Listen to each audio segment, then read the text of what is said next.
Olá a todos, sejam muito bem-vindos e bem-vindas ao primeiro Congresso Nacional de Psicanálise, promovido pelo Centro Psicanalítico Psicoanálise. Eu me chamo Silvio Toni, sou doutorando pela Universidade Federal da Paraíba, pelo Programa de Pós-Graduação em Letras. Já desenvolvo há algum tempo pesquisas que se debruçam sobre as questões da subjetividade nas mais vertentes expressões da arte a partir de uma interface, de uma leitura com a psicanálise. Né? E, em um primeiro momento, agradecer por demais a oportunidade, né? E parabenizar a organização do evento, toda a comissão científica e organizadora do evento. Né? Muito importante, né, discutirmos, repensarmos conceitos basilares da psicanálise, né? Como é o narcisismo. A psicanálise, mesmo após mais de 100 anos de sua fundação, se continua atual, se continua,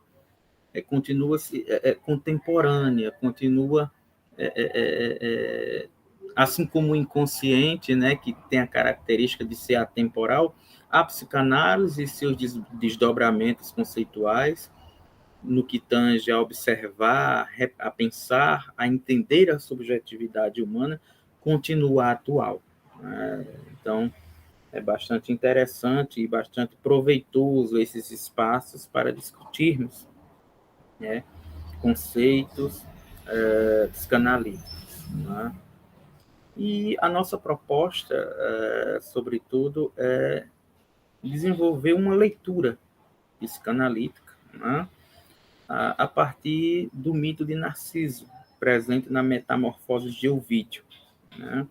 Realizar uma leitura psicanalítica a partir dos pressupostos freudianos, a partir dos pressupostos de linha mais lacaniana, né, de Jacques Lacan, o principal expoente da corrente francesa da psicanálise, e também da psicanalista Françoise Doutor. Então, dentro do próprio mito, procuraremos observar os processos de aproximação, distanciamento, né, entre essas três vertentes e como o mito, né, consegue, aliás, como a própria teoria psicanalítica consegue se aproximar da subjetividade humana ali, né, presente através desta literatura, através da mitologia. Né? O próprio Freud, em seus escritos, vai colocar que os artistas, os poetas, os escritores conseguem antecipar com pujante sensibilidade, né, conceitos, teorias, digamos assim, que com grande labor, né, o campo da ciência conquista. Né? Então, a arte consegue ser nodada dessa subjetividade, né? E é justamente isso que vamos tentar observar, discutir, pensar no mito de Narciso. Né?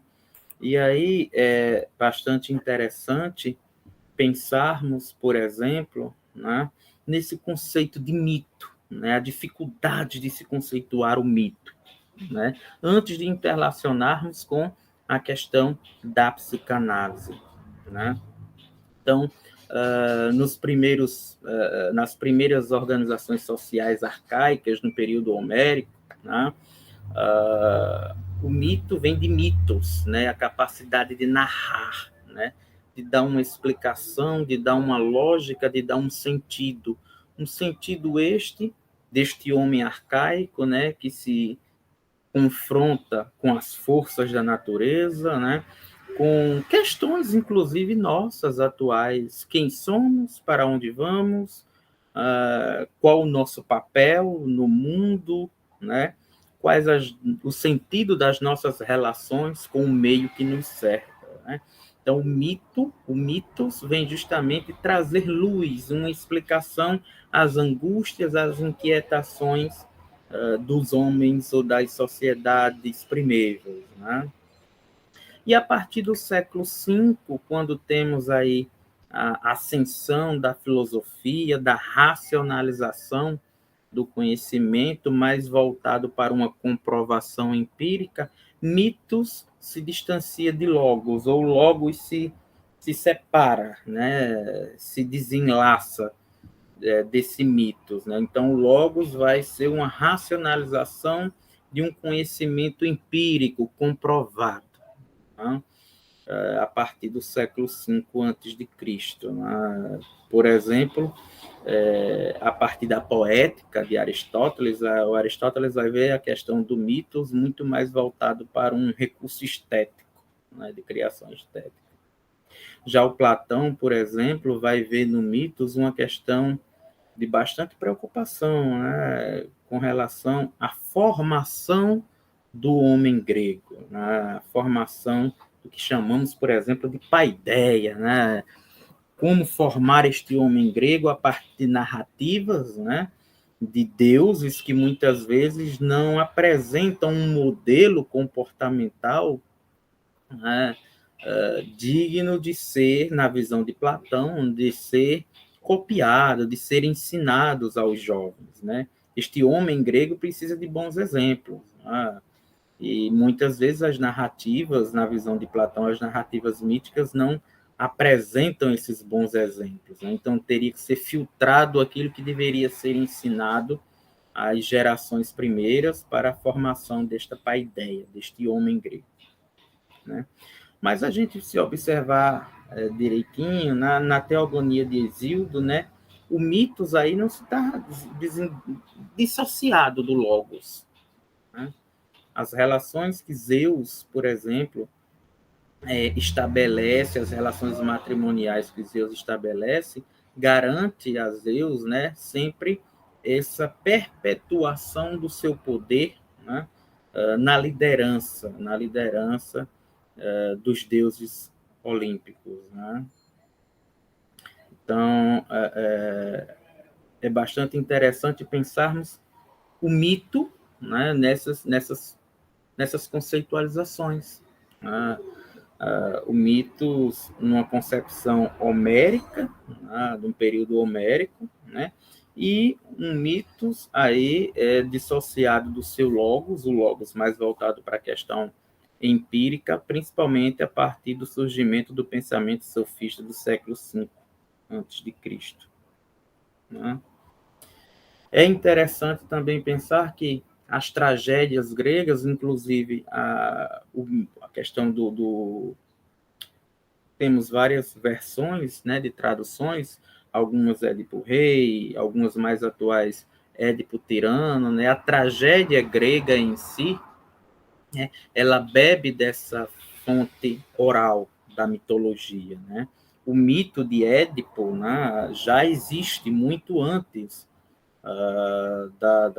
de Sófocles, por exemplo, né? A tragédia ela vai beber dessa tradição oral. A partir dessa tradição oral é que nós temos o desenlace, né? O perfazer, o refazer trágico, do qual também Freud vai se valer para forjar os seus conceitos, né? E aí é interessante pensarmos até que ponto o mito e a psicanálise eles comungam, eles se colocam ali de forma colaborativa, digamos assim, né? O mito ele traz a subjetividade, aquilo que é de um campo de uma generalidade do humano. Nós temos ali as vicissitudes, nós temos ali, se por exemplo pensarmos no conceito do trágico, temos ali a hamartia, nós temos ali a híbris, né? As ações desmedidas, né? As nossas ações que muitas vezes caímos em fazê-lo, em errar, né? Até de forma impensada, porque isso é do próprio humano. Isso é do próprio humano, né? Então, muito é questionado do Freud, né, quando ele vai assentar, né, seus conceitos a partir do mito, né? Alguns críticos freudianos vão dizer que esse posicionamento do Freud se coloca um tanto duvidoso, né? Coloca as suas afirmações a partir de um caráter mais duvidoso. Mas é interessante pensarmos que o Freud é um homem do século XIX, né? Um século positivista, é um século em que esse conhecimento empírico, este objeto a ser desvendado, qualquer que seja, precisa ser manipulado para uma comprovação. E é justamente isso que o Freud não tem em mãos. Ele não tem uma materialização do inconsciente. Ele não tem uma materialização da subjetividade humana, né?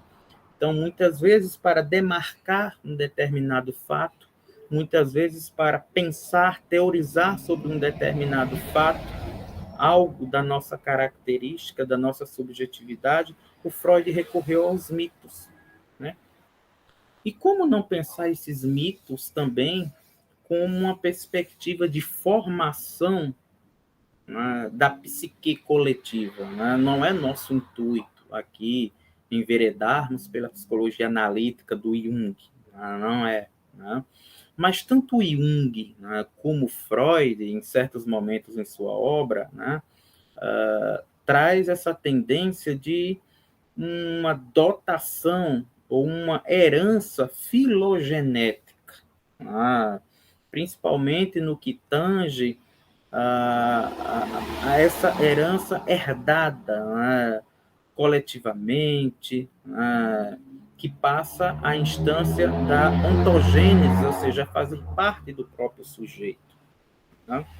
E o mito, como uma narração sobre a realidade humana, traz justamente isso. O ser humano que forja, o ser humano que coloca nessa narrativa, né, projeta nessa narrativa, né, as suas angústias, as suas subjetividades, os seus temores, né? E aí, bastante interessante a citação do Winograd, quando ele diz que, de modo que, na teoria freudiana, o recurso ao mitológico como alegoria, como metáfora, ou como uma anterioridade inacessível e não localizável na história do sujeito, expressa uma tentativa de pensar o que estaria entre, ou melhor, o que conjugaria o pré-psíquico anterior a, ou mais aquém da interioridade psíquica individual, e o pós-psíquico ulterior e exterior ao psiquismo individual, né? O Freud, ao trazer o mito como um ponto, um acontecimento em ilio tempore, ou seja, em um tempo não determinado, o Freud demarca, né, por assim dizer, um fato da narrativa mitológica como ponto inicial ou como ponto de apoio para uma teorização do seu conhecimento, né? E aí a Maria Escolástica, uma psicanalística, vai afirmar que a função do mito é justamente explicar o inexplicável. Freud, ao fazer uso de mitos, nada mais fez do que trazer à luz aquilo que estava imerso nas trevas, dar sentido àquilo que era impossível de formalizar teoricamente, né? Se pensarmos na clínica, como não pensar na narrativa, né, do paciente na clínica como a sua própria mitologia, né?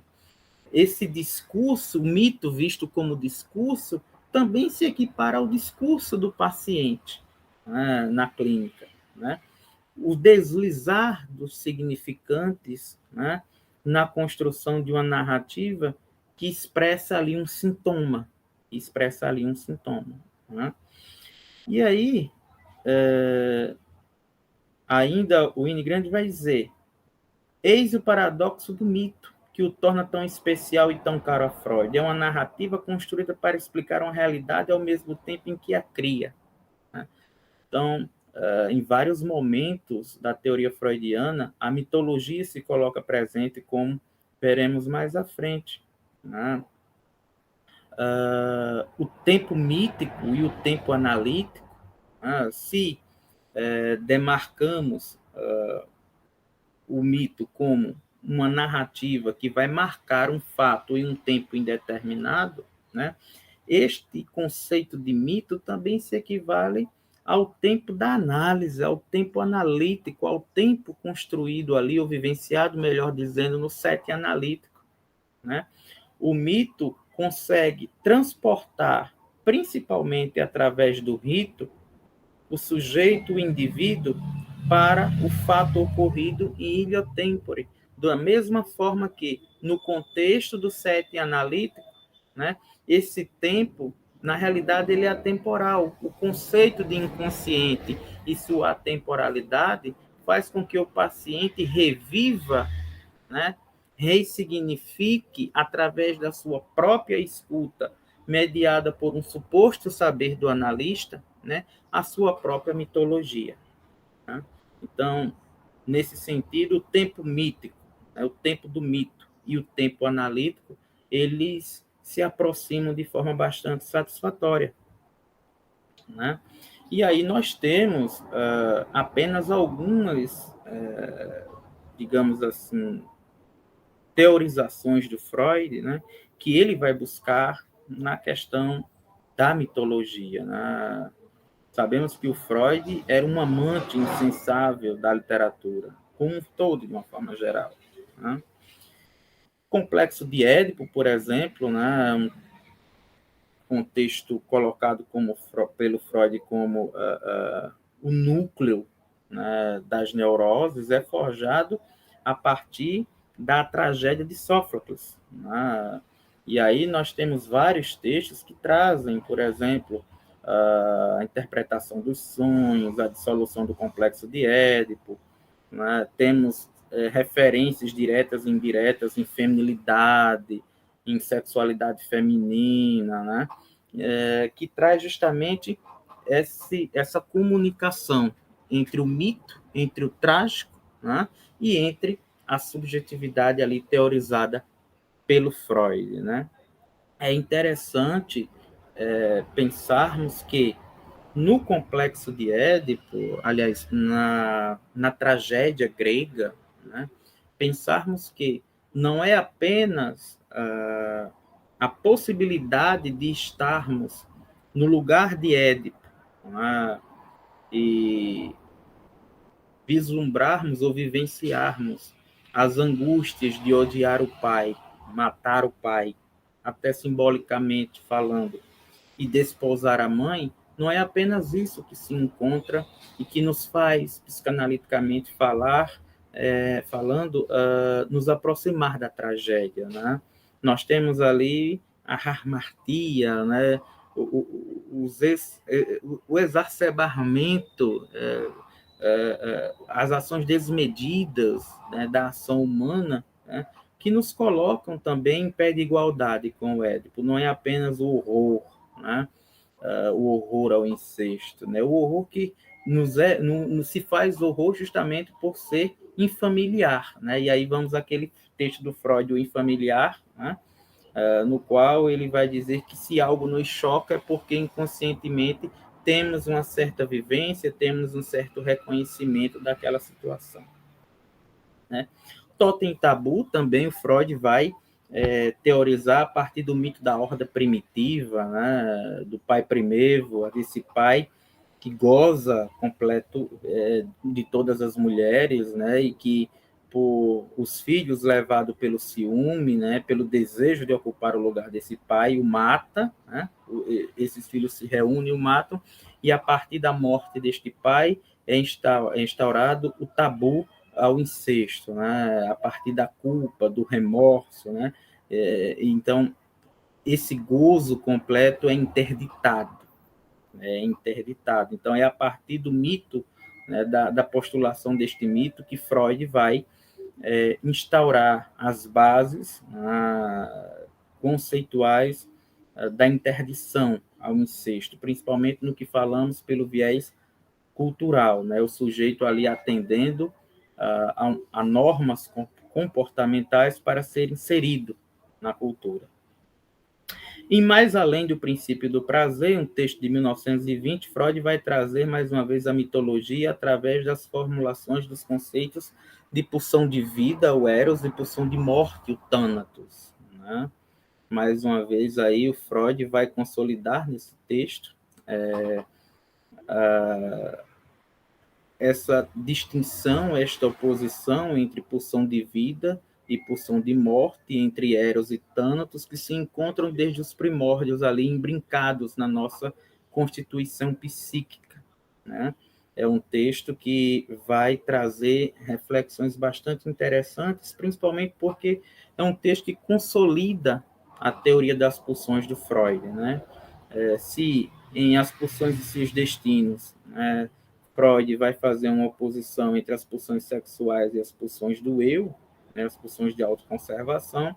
Aqui, Freud vai colocar as pulsões do eu e as pulsões sexuais de um lado, originando a pulsão de vida, e do outro lado, a pulsão de morte, que seria esse estado de inércia, esse desejo inconsciente, essa pulsão inconsciente de retornarmos a um estado inorgânico, nesse estado de morte, né? Então, é nesse princípio, nesses desígnios aí, que podemos esclarecer e ver as relações que o Freud faz entre mitologia e a psicanálise, né? O mito de Narciso, né, é um mito bastante interessante, porque ele traz uma teorização do Freud, ele traz uma possibilidade de teorização para o Freud, né, Introdução ao Narcisismo. Esse texto eu estou utilizando uma tradução da Companhia das Letras, né, e nesse texto de 1914, Freud traz não apenas discussões acerca do complexo de narcisismo, né? Quando entendemos essa ideia de complexo, essa ideia de complexo também vem com o Jung, né? O Jung traz complexo numa ideia do emaranhado, né? de um processo bastante antagônico, comportamental, de sentimentos, de vivências, né? Que, em um termo de generalidade, todos nós vivenciamos, né? E aí, de uma forma bastante resumida, nós temos, apenas para nos situarmos, Eco e Narciso pertencem à mitologia clássica. Na versão de Ovídio, do mito, Narciso era filho do deus Céfiso e da ninfa Lírope. Seus pais foram informados de que ele viveria até uma idade avançada. Se ele não olhasse para si mesmo, ele rejeitou todas as ninfas e as mulheres que se aproximaram por ele, se apaixonaram por ele. Uma delas foi a ninfa Eco. Punida por uma deusa por suas conversas constantes, Eco ficou limitada a repetir as palavras dos outros. Enamorada de Narciso, ela tentou ganhar o seu amor usando fragmentos de seu próprio discurso, mas ele rejeitou as suas atenções. Passando por um riacho, o belo jovem teve um vislumbre de seu reflexo no córrego e tornou-se hipnotizado pela bela imagem. Acreditando ser a forma de uma ninfa, ele em vão cortejou a miragem e definhou, através de um amor não correspondido. Ele foi transformado na flor que leva seu nome, e Eco definhou até desaparecer, mas sua voz permaneceu. E aí, pensarmos numa leitura psicanalítica do mito de Narciso, né? É interessante pensarmos um jogo especular, um jogo imagético, um jogo de imagens, né? Um duplo, por assim dizer. Ora, os 3 ensaios sobre a teoria da sexualidade, por sinal, um dos textos basilares da psicanálise, né? No qual Freud vai trazer, colocar, né, a sexualidade num caráter, num aspecto bastante amplo do termo, no sentido de que a sexualidade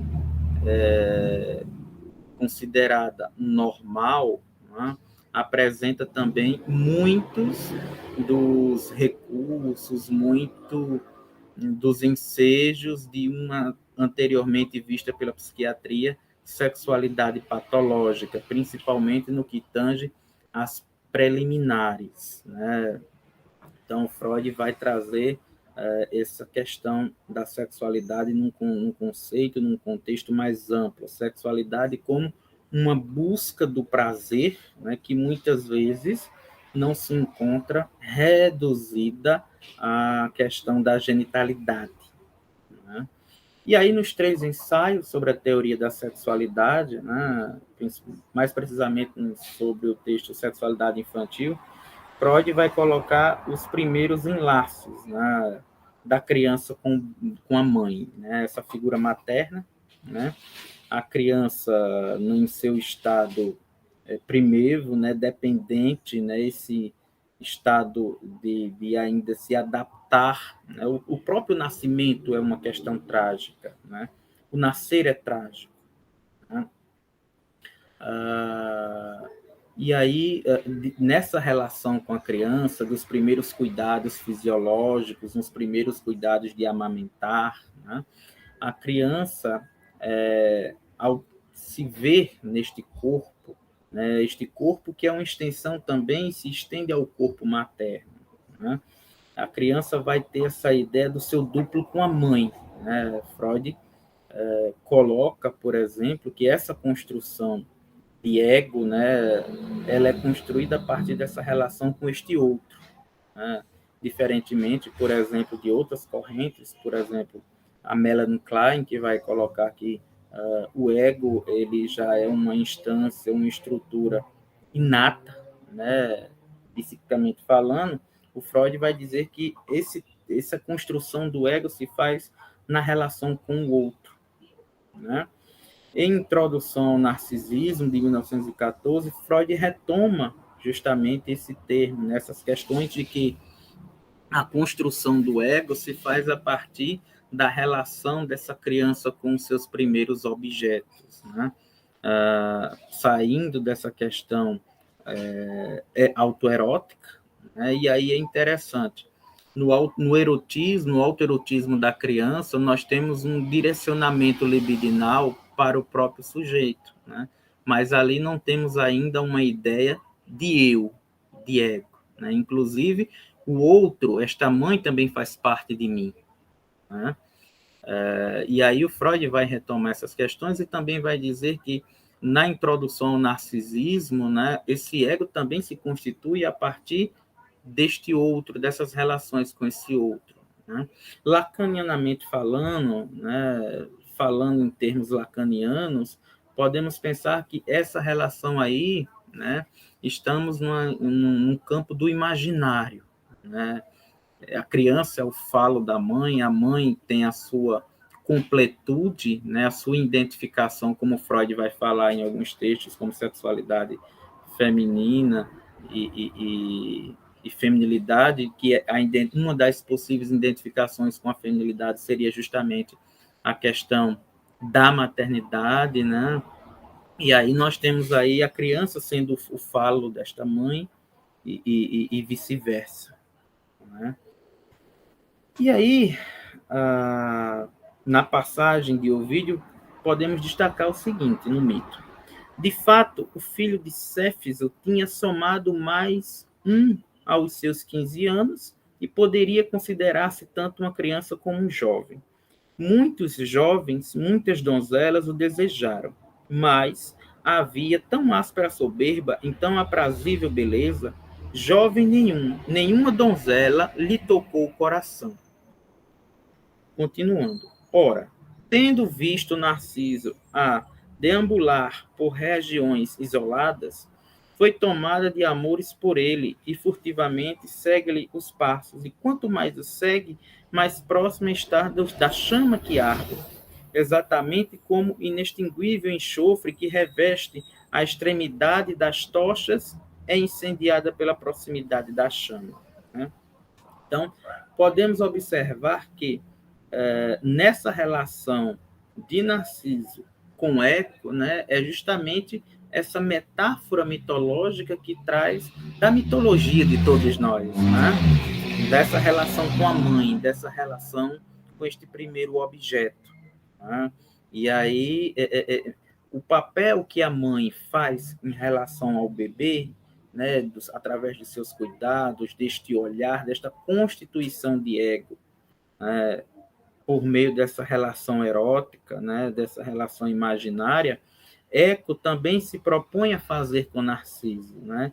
E Narciso se apresenta bastante autossuficiente, né? Bastante preenchido de si mesmo, né? E aí o Freud, em 1914, vai dizer que as primeiras satisfações sexuais autoeróticas são experimentadas em conexão com funções vitais de autoconservação. Os instintos sexuais apoiam-se de início na satisfação dos instintos do eu, apenas mais tarde tornam-se independentes deles. Mas esse apoio torna-se ainda no fato de as pessoas encarregadas da nutrição, cuidado e proteção da criança tornaram-se os primeiros objetos sexuais, ou seja, a mãe ou quem a substitui.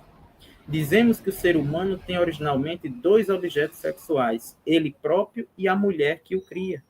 E nisso pressupomos o narcisismo primário de todo indivíduo, que eventualmente pode se expressar de maneira dominante em sua escolha de objeto. Né? É interessante observarmos esse direcionamento da libido ao próprio eu. Né? Essa autoafirmação, esse processo de reconhecimento, de construção do ego, através do olhar deste outro. Né? Por exemplo, em As Pulsões e Seus Destinos, né, Freud vai colocar 3 caminhos possíveis para a pulsão. A reversão em seu contrário, por exemplo, amar ou odiar, o retorno em direção à própria pessoa, né, o recalque e a sublimação. Né? O retorno em direção à própria pessoa, justamente a questão da libido direcionada ao ego, né? Este narcisismo primário, esse narcisismo da criança, né? A majestade e o bebê, como diz Freud, né? Esta criança que se coloca, né, como detentor, como aquele que está no centro das atenções, né? Que estamos aí falando também de um funcionamento primário, né? Primário ainda, ou seja, a satisfação é imediata, o desejo é imediato, né? O outro, se existir o outro, ele está ali para me atender, né?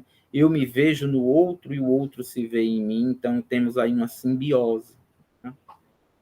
E é justamente isso que acontece com Narciso. Narciso, ele vai justamente se colocar como autossuficiente, né?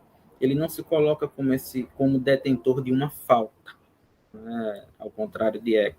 Né? E Eco aí apresenta-se como essa metáfora da falta materna mesmo, né? Por exemplo, se a mãe, né, se encontra lá assumindo a sua falta, principalmente a partir do conceito de castração, né, esse conceito que coloca o sujeito numa busca constante deste objeto perdido, em termos lacanianos, do objeto pequeno a. Né? E Narciso como uma metáfora da refutação dessa falta. Né? Narciso se coloca como completo em si. O narcisismo primário está presente em suas atitudes. Né? E aí Ovídio, mais uma vez, coloca: Eco que jamais teria respondido, fosse a que fosse. Fosse a que som fosse, com maior agrado repetiu: encontremo-nos. Segundo ela, as próprias palavras, sai da floresta e avança, disposta a abraçar o cobiçado colo. Ele foge e diz ao fugir: retire as mãos deste aperto, antes morrer que seres senhora de mim. Ora, esse conceito de narcisismo, como já falei, né, coloca como sujeito não detentor de uma falta. Né? Narciso aqui assume justamente a posição de sujeito não desejante. E aceitar o toque, aceitar ser abraçado, aceitar estar no corpo deste outro, que este outro me toque, significa também aceitar que algo me falta. né? Vamos pensar lá no banquete de Platão e o mito dos seres andrógenos, né? Que foram castigados pelos deuses e foram bipartidos, né? E buscam constantemente a sua outra metade, né? Se eu busco a outra metade é porque algo me falta, né? Quando eu não busco essa outra metade, é justamente que algo não me falta, eu me complemento, eu sou suficiente, né? Eu estou, lacanianamente falando, estou no plano do imaginário, do imaginário, né? E aí Holmes, 2005, vai dizer que Eco, a hipervigilante, se torna-se a imagem refletida do narciso inconsciente. Ele é intocável, anseia externamente estar nos braços dele. Narciso só pensa em si e é de um egoísmo impiedoso. Eco só pensa nele, né? E sua autoestima injuriada continua frágil mesmo na morte. Como Narciso não consegue identificar-se com os outros, transforma a voz deles na sua, ampliando a sua personalidade, né? E aí é interessante pensarmos, por exemplo, né, que o narcisismo, né, um constante fluxo, uma constante troca, uma constante catexia libidinal, né? Ora, o narcisismo ele não se resume apenas a não direcionar a meu ego a libido, né? Mas quando eu estou direcionando essa libido ao outro, né, eu também estou direcionando essa libido ao outro com a ideia de que este outro, né, me retribua, né? E retribua de que forma? Me colocando como objeto de desejo, né? Ora, se pensarmos em Lacan, quando Lacan vai nos afirmar que a relação sexual não existe, né? Em que amar é dar aquilo que não se tem a alguém que não quer, né? Então, na realidade, nós temos sujeitos ali que estão se relacionando não com o outro, mas com suas próprias fantasias, com seus próprios desejos, né? A partir do momento que Eco é rejeitada por Narciso, nós também temos uma ferida, né, no narcisismo de Eco, falando psicanaliticamente, né? E Holmes, 2005, vai nos trazer justamente isso. Os tipos hipervigilantes, como ele mesmo conceitua Eco, sensíveis à rejeição e à crítica, são tímidos, inibidos e egocêntricos. Dão a impressão de ter uma pele de menos e se magoam com tal facilidade que o seu eu atrapalha qualquer relacionamento, né?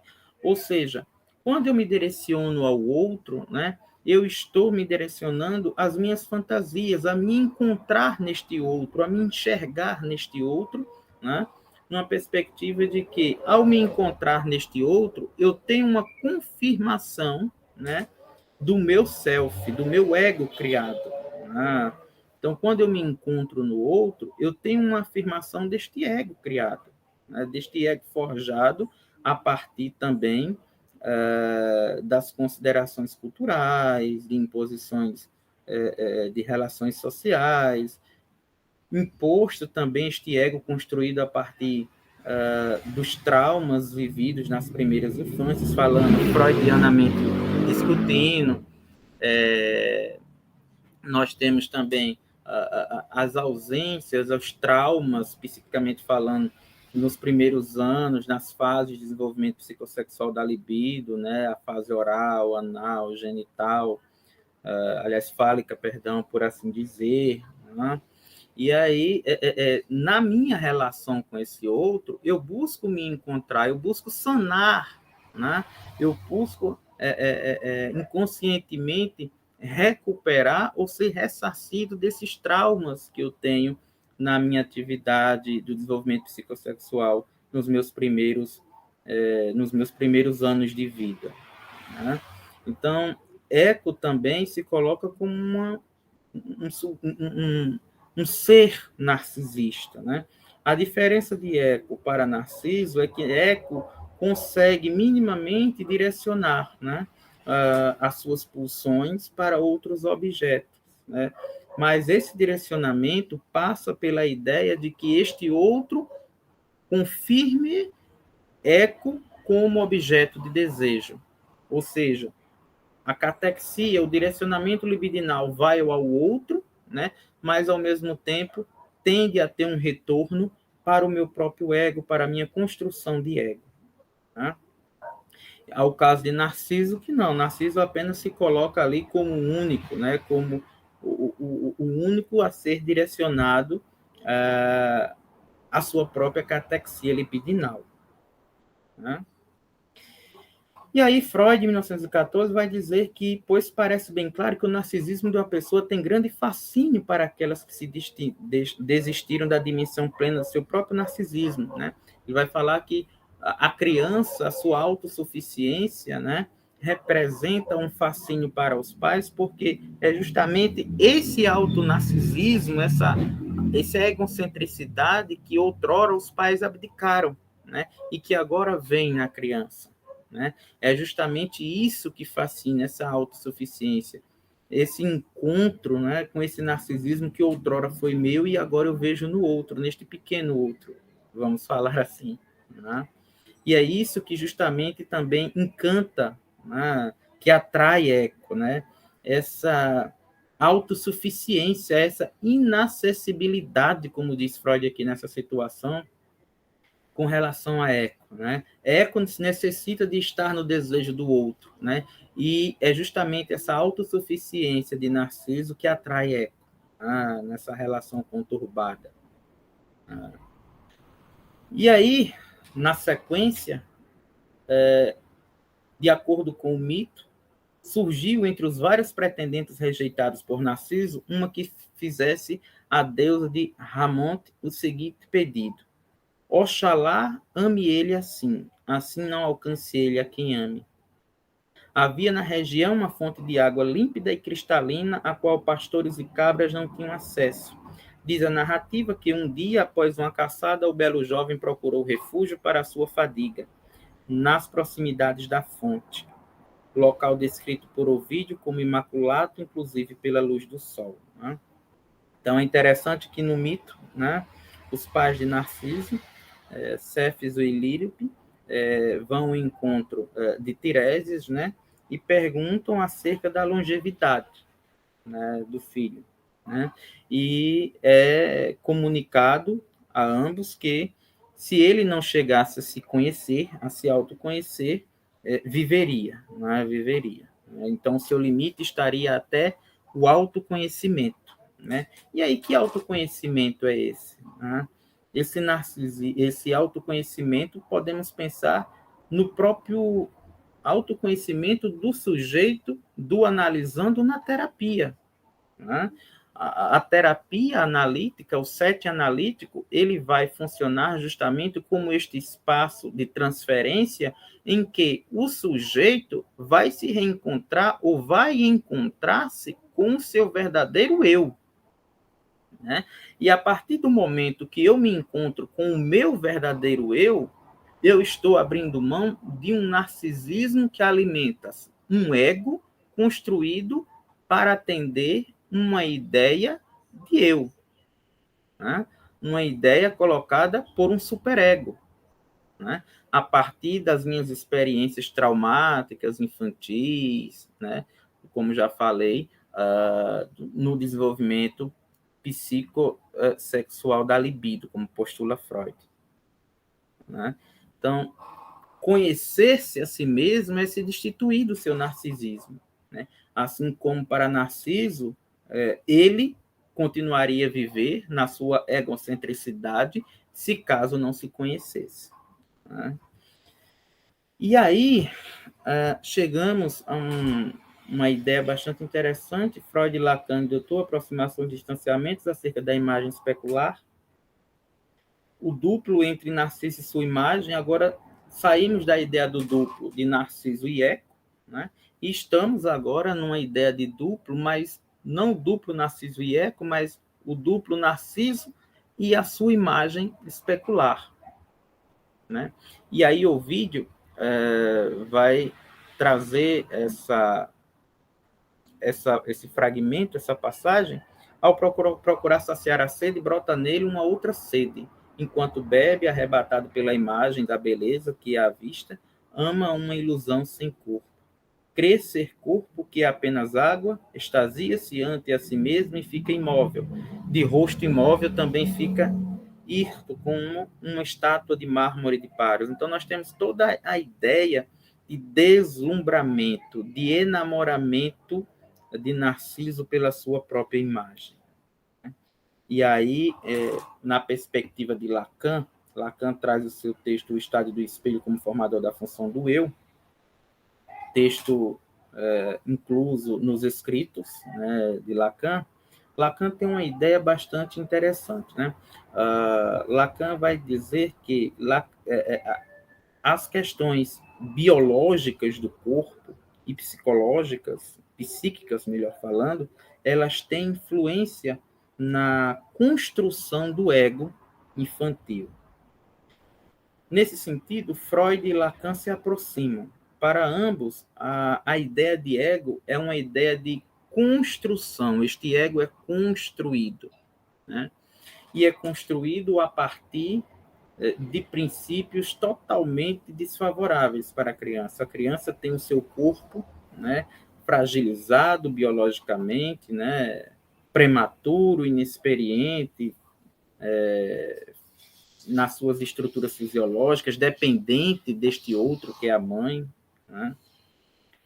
Pouco maduro na questão da sua estruturação psíquica, né? E aí, a partir de 6 meses a 18 meses, começa-se a pensar, né, que isto aí é apenas uma delimitação, uma localização temporal, não é algo rígido, né? A criança passa pelo processo de identificação com a imagem especular, né? E aí, se em Freud nós temos a mãe realizando este processo, né, de construção deste ego a partir da sua relação erótica com essa criança, em Lacan também temos essa mesma relação também, e com a questão especular do espelho, né? Lacan vai dizer que a partir de experiências no qual foi colocado uma criança e um filhote de primata, né? De início esse filhote de primata conseguiu superar a criança em algumas capacidades cognitivas, mas logo em seguida a criança consegue superar em termos, digamos assim, de reconhecimento de sua imagem, né, o filhote de primata, né, nesse contexto de experiência. Ou seja, para Lacan, reconhecer-se na imagem especular seria o processo de estruturação, o começo de estruturação, né, deste ego, né, este corpo que é fragmentado biologicamente falando, fisiologicamente falando, psiquicamente falando, começa a ter uma unificação, né?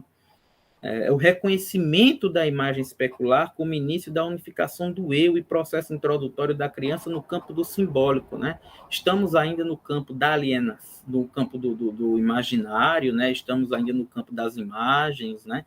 Mas é um processo, esse reconhecimento da criança com sua imagem especular é um processo que começa a introduzir a criança no simbólico. De que sentido, né? Eu tenho um corpo, né? Este meu corpo é um corpo que eu reconheço na imagem, naquela imagem ali, né? Este corpo é diferente do corpo do outro, ou seja, do corpo dessa minha mãe, né? Deste outro que cuidou de mim, este outro é um outro independente, né? E isso traz também uma ideia, por assim dizer, de gozo, né? Se a criança entra em estado de júbilo por se reconhecer, também entra em estado, vamos pensar, de angústia, porque eu me desligo deste outro. O outro existe independentemente de mim, né? E aí, Lacan vai dizer que basta nos compreender o estádio do espelho como uma identificação no sentido pleno que a análise dá a esse termo, ou seja, a transformação produzida no sujeito quando ele assume uma imagem cuja predestinação para esse efeito de fase é suficientemente indicada pelo uso na teoria do antigo termo imago, né? Então, é a partir da minha alienação com este outro, né, que eu começo a me identificar como possuidor de um corpo não fragmentado como outrora, mas integralizado, né? Para François Doutor, né, nós temos uma outra perspectiva. Se em Lacan nós temos um espelho plano, um espelho refletidor, né, para François Doutor, esse espelho é um espelho psíquico, né? É um espelho tomado ou forjado a partir das instâncias psíquicas da criança, né? E ela vai justamente colocar isso a partir de suas experiências com crianças deficientes visuais, né? Ou que têm alguma necessidade visual, né? Ela vai observar que as crianças com determinadas necessidades especiais quanto à visão, né, ao desenharem seus corpos em papéis, fazerem desenhos infantis, né, elas conseguem ter uma imagem do corpo e, principalmente, elas colocam maior ênfase no tamanho das mãos, né, uma vez que é através dessas mãos que a criança tem contato com o mundo. Os olhos da criança são justamente as suas mãos, né?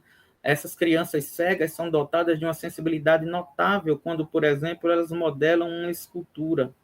As mãos do bonequinho representado ocupam o lugar preponderante. Ocorre-lhes traçar desenhos não sobre o papel, mas gravados na massa de modelar achatada.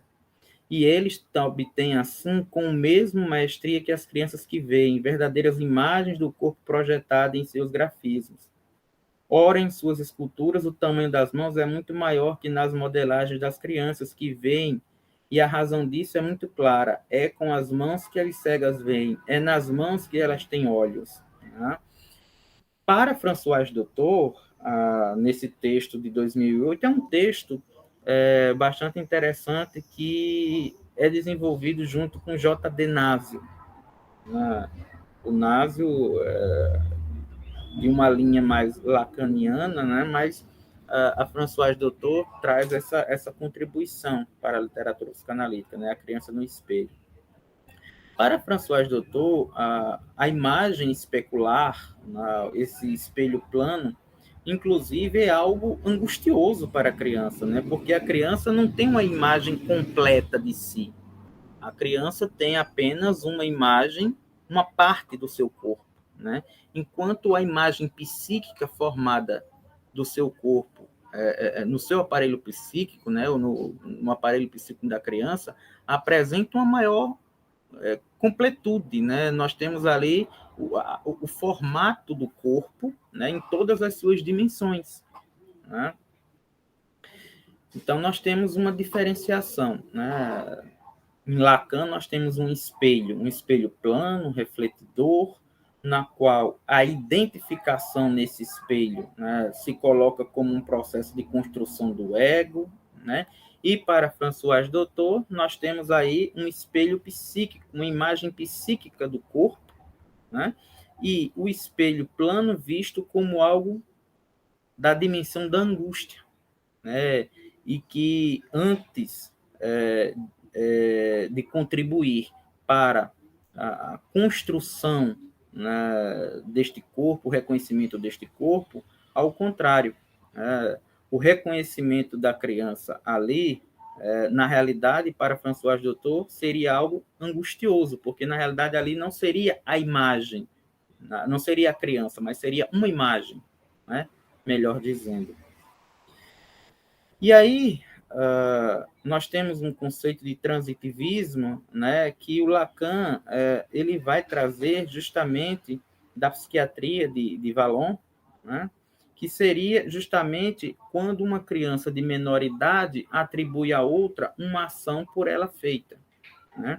Então, por exemplo, eu tenho dois irmãos, um mais jovem, um menorzinho e um mais velho, né, no qual o mais jovem bate no mais velho, digamos assim, e ele diz que o outro bateu em mim, quando na realidade foi ele mesmo que bateu no irmão.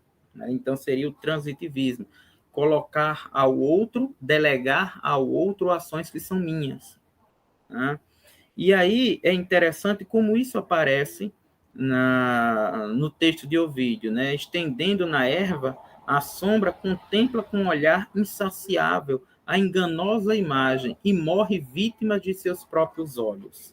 Ou seja, o que podemos observar em Narciso, né, é que ele tem essa imagem especular, né, e que ele não consegue reconhecer nesta imagem do espelho de água, né, a sua própria imagem, o seu próprio eu.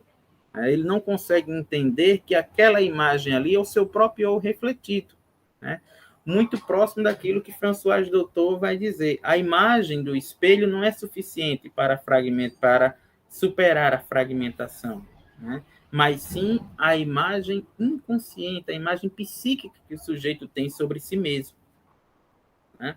Já Lacan vai dizer que o narcisismo primário se inicia a partir do momento em que a criança se reconhece diante do espelho.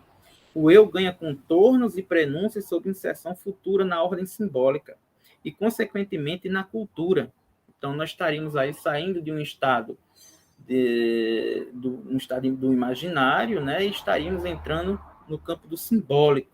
Né? Já Doutor, por sua vez, postula que o narcisismo primário se instaura a partir do momento que a criança passa pela angústia da prova do espelho, ou seja, eu olho aquela imagem, né, vejo aquela imagem, mas aquela imagem eu tenho consciência, ela é angustiosa porque é uma imagem minha, me reflete, mas eu consigo discernir que aquela imagem não sou eu, né? É apenas uma projeção minha, mas na realidade não sou eu que estou ali. Né? E aí, essa ideia do transitivismo lacaniano, a gente vai observar justamente o que o Narciso vai fazer. Né? Ele, sem o saber, assim se desejava, é aquele que ama e ele é amado, ou seja, ele começa a interagir, né, com essa imagem, fazendo gestos, né, atribuindo gestos que são seus, mas atribuindo a imagem especular do outro, né? Este duplo de Narciso. Ao cortejar ao cortejar, assim se corteja, arde no fogo que acende. Quantos beijos inúteis deu na fonte que lhe mentia? Quantas vezes para abraçar seu pescoço que via no meio das águas? Mergulhou os braços sem neles encontrar. Não sabe o que vê, mas o que vê consome-o. E a mesma ilusão que engana seus olhos excita-os. Ingênuo, porque buscas em vão agarrar uma fugitiva imagem. O que desejas não existe. O que amas, retirando-te, perdê-lo-ás. Né? Então, François Doutor vai colocar nessa citação de 2008, né, que a criança precisa ter essa intervenção, né, essa mediação de um adulto, né, desse adulto que diga: aquela imagem não é você, aquela imagem no espelho é uma imagem sua. Né? O seu corpo, o seu ego, né, existe fora deste outro imagético. Né? Então, François Doutor vai ter uma criança, assim, uma ideia muito mais dependente, uma criança mais dependente, né, de alguém que faça essa intermediação, e Lacan vai ter uma criança mais independente, né? François Doutor, uma criança mais dependente de uma intermediação de um outro, e Lacan, uma criança mais independente, né? E aí, a metáfora da fragmentação do erotismo de Narciso, né, Freud vai colocar no texto de 1914, né, que para se evitar, digamos assim, estados psicopatológicos, clinicamente falando, para também podermos estabelecer laços saudáveis, comportamentos culturais, aliás, comportamentos que venham atender às instâncias da organização cultural, social, né? Freud vai colocar que se torna imperativo que consigamos desenvolver, catexizar, né, a questão da libido, da pulsão, né, para outros objetos. Né? o nosso narcisismo primário, em certa medida, ele deve morrer, né? Ele deve morrer e abrir espaço para o direcionamento libidinal para outros objetos. E aí o mito traz uma passagem muito interessante, né?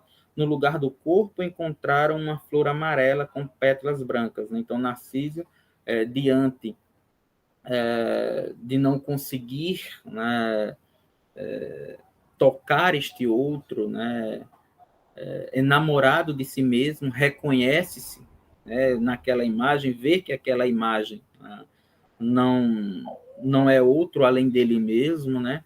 É interessante também que Eco, né, não está mais ali, né? Eco se refugia nas montanhas, Eco faz parte da natureza e passa a repetir apenas a última palavra de que houve, né?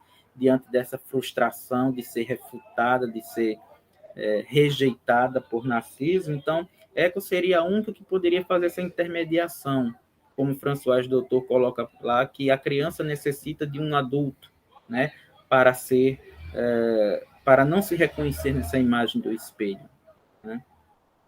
E é justamente isso que Narciso não tem, né? E Narciso chega a sucumbir, né, diante dessa angústia de não conseguir tocar, né, de não conseguir ter este outro, porque este outro é ele mesmo, né? Então, no lugar do corpo, encontram uma flor amarela, com pétalas brancas em volta do centro.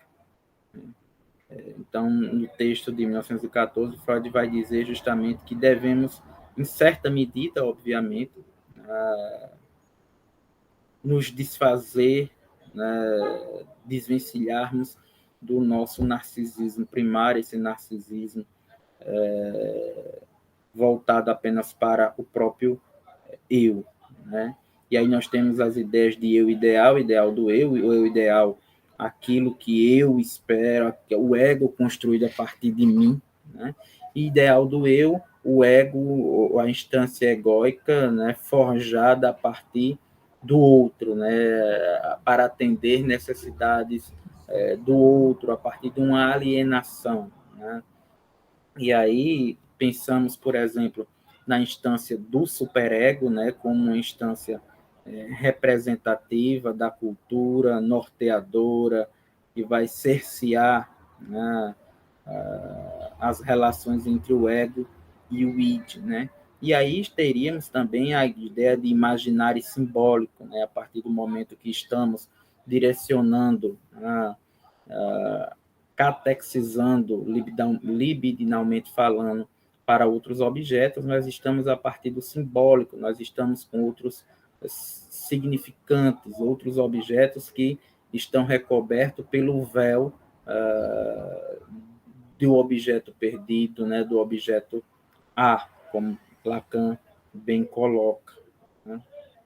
Então, nesse sentido, o mito ele traz algumas aproximações, algumas questões bastante interessantes. E ainda podemos pensar, né, nessa relação do mito de Narciso com o mito também do Édipo Rei e Édipo Tirano, né? Édipo também ali se coloca narcisicamente, né, como o único capaz de salvar a cidade de Tebas, né, a partir do momento que o oráculo coloca que o rei Laio foi morto, né, e com isso uma peste assola a cidade e que o assassino está entre os habitantes de Tebas, né, e Édipo, como destruidor e salvador, uma vez da cidade derrotando a Esfinge, se coloca como o único capaz de novamente fazer o feito, salvar a cidade, né? E, ao mesmo tempo, encontrar este assassino. Ele em nenhum momento cogita que ele pode ser esse assassino, né? Então, nós temos aí um narcisismo também no próprio Édipo, né? Nesse sentido. Então, é interessante como os mitos, né, de Édipo e Narciso também dialogam nessa perspectiva do conceito de narcisismo, freudiano, né? O narcisismo, principalmente o narcisismo primário, né? Bem, nesse sentido, como considerações, apenas a gente pode refletir que o mito de Narciso, por vezes, ecoa nas pressupostos freudianos, lacanianos e daltonianos. Cada escola psicanalítica com a sua perspectiva acerca do fenômeno, o narcisismo primário, que passa pela questão do duplo, seja em Freud na relação mãe-bebê, em Lacan na relação criança e sua imagem especular, e em Doutor com o sujeito, com e imagem inconsciente do corpo, estimulada pela imagem scópica do espelho, intermediada por um adulto. Entretanto, como podemos demonstrar, o fio condutor que permeia as aproximações e minimiza as divergências teóricas é o mesmo, a narrativa mítica. O corpus nos oferece um arcabouço material estruturado pela linguagem que nos permite vislumbrar tanto na construção dos seus personagens como nas ações desses, semelhanças com a nossa própria subjetividade no processo de desenvolvimento psicossexual intitulado narcisismo primário, né? Então, podemos observar essas questões no mito como formas de justamente simbolizar, né, a subjetividade humana, né? Veja como o mito de Narciso ele vai dialogar, né, com a obra freudiana dos conceitos dessa relação desse duplo com o outro, né, o duplo materno, né, na perspectiva de Lacan e François Doutor, com este duplo da imagem especular, ora se aproximando, ora se distanciando, né, e a imagem, o não reconhecimento de Narciso, né, com a sua imagem refletida nas águas, no espelho d'água, reflete justamente isso, né, que em Lacan, o identificar-se tem-se a ideia de construção do ego, né, do eu, né? Já para François Doutor, o não identificar-se, né, com aquela imagem é que passa justamente pelo processo de construção do ego. Então, Narciso está ali num entremeio, né, de não consegue se identificar naquela imagem, né, por isso sucumbe, né, mas também na visão daltoniana nós temos que falta essa ideia, né, de Narciso se ver ali e dizer não sou eu, é uma imagem minha, né, e não ter esse terceiro para fazer o intermédio, né, a intermediação, né. Então, essas foram as nossas contribuições, né. Trabalhar com mitologia, mais uma vez, não significa trabalhar com inverdades. Na perspectiva psicanalítica, trabalhar com mitologia é trabalhar a subjetividade inerente ao ser humano, é trabalhar com as vicissitudes do ser humano, é trabalhar com aquilo que mais caracteriza, né, a subjetividade humana, né, que é justamente o encontro e o desencontro com o outro, com as imagens especulares, né, e consigo mesmo, né. Então, diante disso, quero agradecer mais uma vez a todos e todas que estão ou que estiveram acompanhando nessa discussão, agradecer mais uma vez a organização do evento, né, e parabenizar a todos e nosso muito obrigado e nos encontramos, né, em possíveis outros eventos. Até mais, um abraço e